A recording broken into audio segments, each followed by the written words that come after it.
E como é que tem sido essa relação com a categoria, né? A gente viu no ano passado, encabeçado pela ADEP, né, que é a Associação dos Defensores e Defensoras do Estado, uma paralisação das atividades, cobrando reajuste.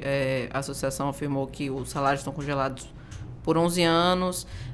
Houve a colocada em pauta de um projeto de lei na ALBA em dezembro, mas logo em seguida foi retirado.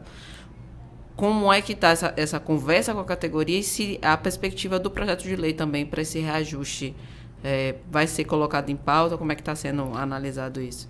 Excelente. O nosso diálogo com a associação ele tem sido permanente.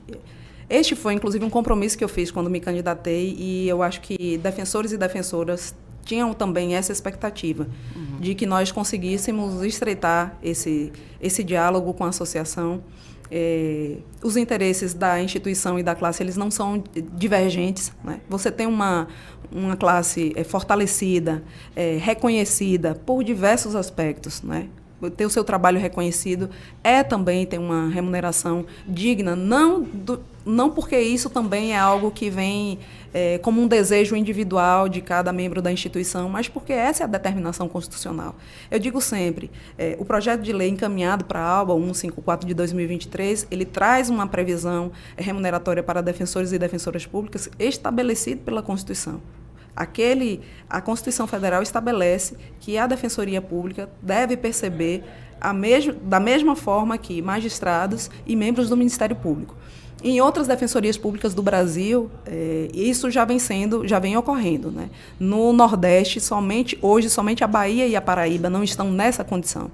Então, o nosso diálogo com o Poder Executivo, levando essa demanda, que é uma demanda da classe, mas também que é uma demanda institucional, haja vista que no Nordeste, né, em todos os estados do Nordeste, à exceção da Bahia e da Paraíba, essa questão ela já foi devidamente resolvida. Nós tínhamos isso em pauta e iniciamos desde o nosso primeiro dia, digamos assim, da nossa primeira semana. Eu me recordava outro dia pegando as matérias, né? E eu me recordo que eu assumi no dia 1º de março e já no dia 14 de março eu tive a primeira reunião com a Associação dos Defensores e Defensoras Públicas para tratar das demandas da classe, que não são só remuneratórias, nós temos demandas também de natureza estrutural, outras questões institucionais também que a associação traz para a gestão e que são contribuições que a gente precisa mesmo aprimorar, enfim. Outras questões a gente precisa explicar. Mas o nosso pleito e o nosso diálogo com o Executivo foi sempre nesse sentido, de que o que nós buscamos, tanto a gestão quanto a associação, digamos assim, ver também na Bahia a mesma sistemática constitucional que tem sido implementada em outros estados da federação. Então, este foi o diálogo traçado. Nós conseguimos avançar nesse diálogo com o Executivo para a apresentação do projeto na Assembleia Legislativa. Tivemos, no final do ano passado, ele chegou a ser pautado algumas vezes, né? Enfim, foi com dispensa de formalidades pelos dois líderes, tanto da oposição quanto da situação. Mas nós chegamos num ponto em que a liderança do governo retirou, digamos assim, né? Deu um passo diferente no sentido de que fosse necessário, por orientação do governo, nós dialogarmos um pouco mais sobre algum termo desse projeto. Nós não chegamos ainda no ponto de ser passado para a Defensoria Pública qual seria esse ajuste, qual seria essa situação que talvez precise ser, digamos assim, melhor dimensionada. Isso não nos foi transmitido ainda. A gente tem conversado e buscado dialogar com todo o Executivo. Não existe, nesse momento, nenhuma dificuldade nesse diálogo da Defensoria Pública com o Executivo, muito pelo contrário, né? Então, as portas estão abertas e o diálogo também.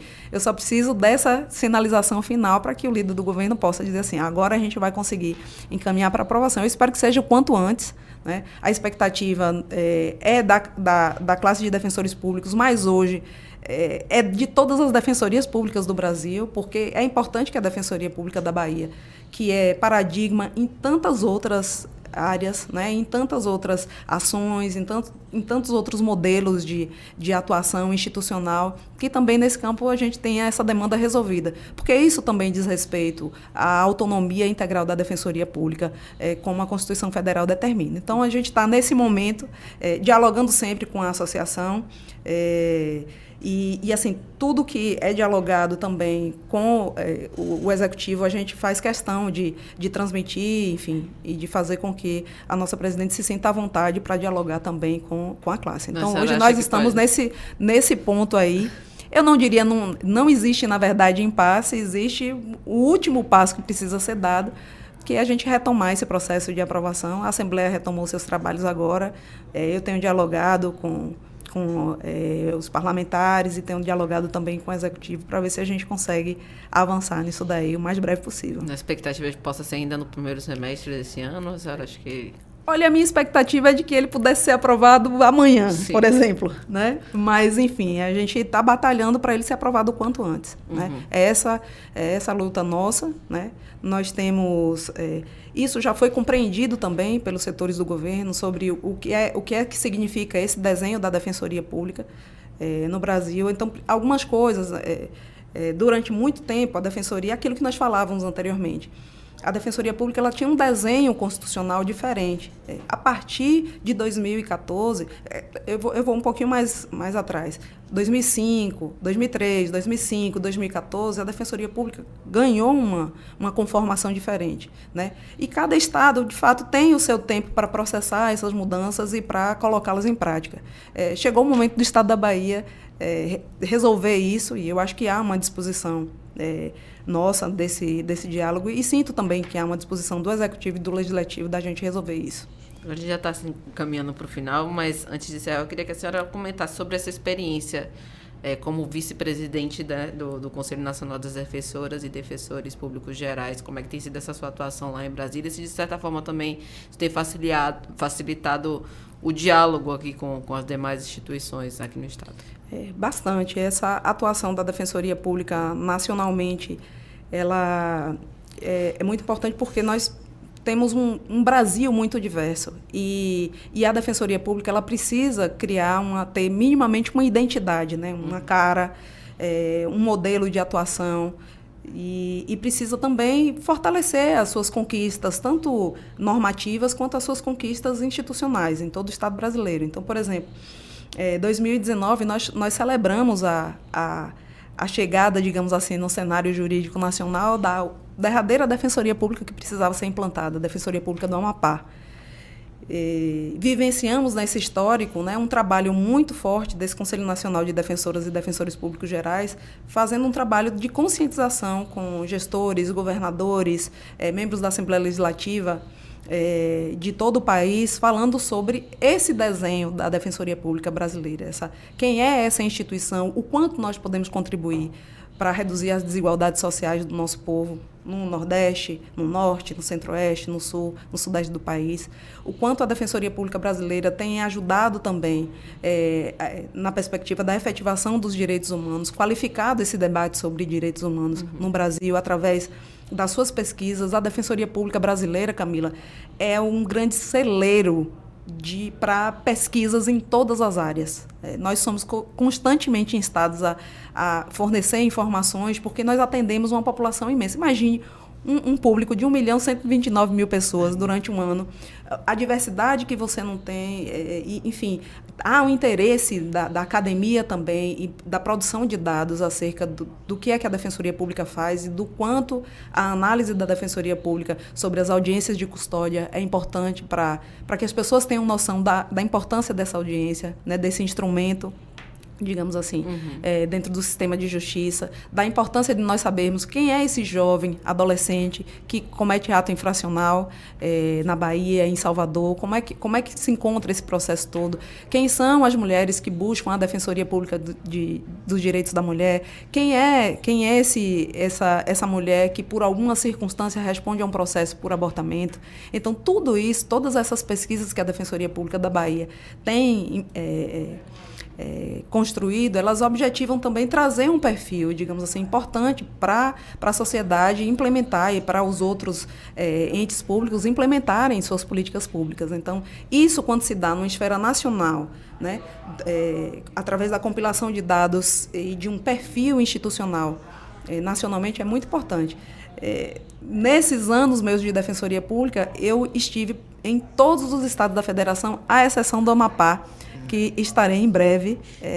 Então, eu hoje tenho um orgulho muito grande de conhecer todas as defensorias públicas do Brasil e poder dizer o quanto o trabalho nessa esfera nacional, através do Conselho Nacional de Defensores e Defensoras Gerais, tem impactado também no fortalecimento da instituição, nos seus estados, e fazendo chegar uma visão de defensoria dessa instituição nova, digamos assim, mas não tão nova assim, dentro do sistema de justiça.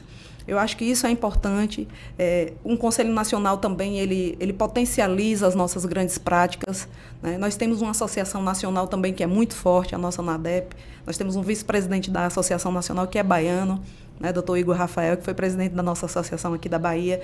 Então, nós temos uma força muito grande. A Associação dos Defensores Públicos e Defensoras Públicas da Bahia também é um ente extremamente forte nessa luta nacional, né, pela conformação da Defensoria Pública na Constituição, nas leis infraconstitucionais. Então, tudo isso me traz digamos assim, uma obrigação de fazer a defesa desse legado que a Bahia tem, enfim, para todo o Brasil, em termos do que é este modelo de assistência jurídica gratuita que o Estado brasileiro determinou como o modelo ideal para a nossa população. Então, é isso. Queria agradecer a senhora pela conversa aqui, pela entrevista. O espaço está aberto para fazer as considerações finais. Eu queria agradecer o espaço. Tenho dito sempre que a Defensoria Pública, ela é esta instituição em constante movimento e em constante construção. E tenho muito orgulho hoje do trabalho que tem sido desempenhado, não apenas por mim. Eu sou meramente uma condutora de uma instituição que tem nos seus 412 membros a sua maior força, né? E no trabalho que eles desempenham, na mudança na vida das pessoas que eles desempenham. Então, eu tenho muito orgulho daquilo que, ao longo desses anos, desses 38 anos, a Defensoria Pública da Bahia tem conseguido fazer para as pessoas. E tenho certeza que este reconhecimento que nós esperamos, ele vai potencializar muito mais a nossa atuação e que nós vamos voltar a ser o que já fomos em 2011, a segunda maior defensoria pública do Brasil, quem sabe a primeira defensoria pública do Brasil em todos os índices de avaliação, e que nós consigamos, sobretudo, fazer com que isso mude a vida das pessoas positivamente, reverbere positivamente na vida das pessoas. Esse é o maior desejo que eu tenho como gestora hoje da Defensoria Pública, porque nós existimos para cumprir uma missão, um objetivo. E reduzir as desigualdades sociais não é uma missão muito fácil, mas só é possível se nós tivermos, de fato, uma instituição que os membros entendam essa missão e que nós consigamos ter também, por parte da sociedade, dos meios de comunicação, um entendimento sobre o que nós fazemos e aquilo que nós podemos fazer muito mais se nós tivermos mais investimento, mais orçamento, enfim. E, enfim, é esse o desejo dessa defensora pública, que caminha aí para os 24 anos de instituição, mas também eu acho que é um desejo de toda a população que precisa ter os seus direitos defendidos, que precisa saber que tem direitos para serem defendidos, que precisa ter uma instituição ao seu lado. Quando nenhuma outra porta mais se abre, a porta da Defensoria Pública estará sempre aberta para elas. Obrigada. E um agradecimento especial para você que nos assistiu até aqui. Continue acessando o nosso site e acompanhando o Bahia Notícias em todas as redes sociais para ficar bem informado sobre tudo que acontece na Bahia, no Brasil e no mundo. Até a próxima.